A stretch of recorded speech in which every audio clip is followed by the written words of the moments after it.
So firstly, you need to decide your podcast details. So just things like what the title of the podcast is going to be, what the podcast description is going to be.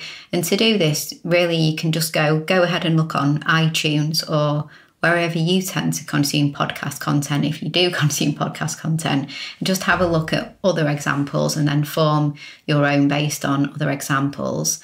The next thing you need is podcast artwork. So you've decided on your name and now you're ready to get some artwork created.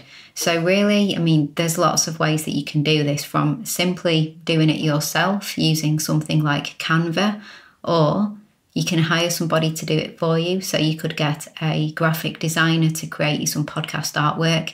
You can go on sites like Upwork, People Per Hour, Fiverr. A really important thing is to make sure that you choose some artwork that's really going to stand out, that the words can be easily read if they are in there in iTunes amongst the other podcast episodes. So not lots of small print. Make sure people can read it. And also the dimensions are important as well. So there's really specific dimensions that you need to comply with in order to get your artwork submitted successfully to iTunes. So it needs to be a maximum of 3000 by 3000 pixels, a minimum of 1400 by 1400.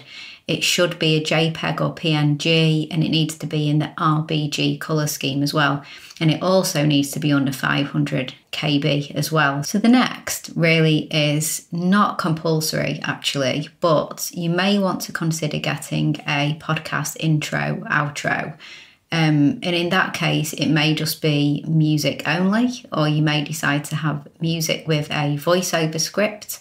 It really is up to you. And again, the sites I mentioned for artwork, like Fiverr, Upwork, People Per Hour, those kind of sites, you can also find people who will do a music intro, outro as well. You can also piece this together independently as well. So for example, you can find music, royalty-free, free music, by just doing a Google search and looking for many different sites that will offer you royalty-free music that you can download. Similarly, you can find voiceover artists as well. Personally, when I looked into this and I started looking at the music and then finding voiceover artists, it all became very overwhelming. And I actually went with a business called Music Radio Creative, and they do all of that for you at a very reasonable price. So I recommend them. But again, intro, outro, it isn't compulsory. You could just record a voice intro and then move straight into your podcast episode. It's really up to you.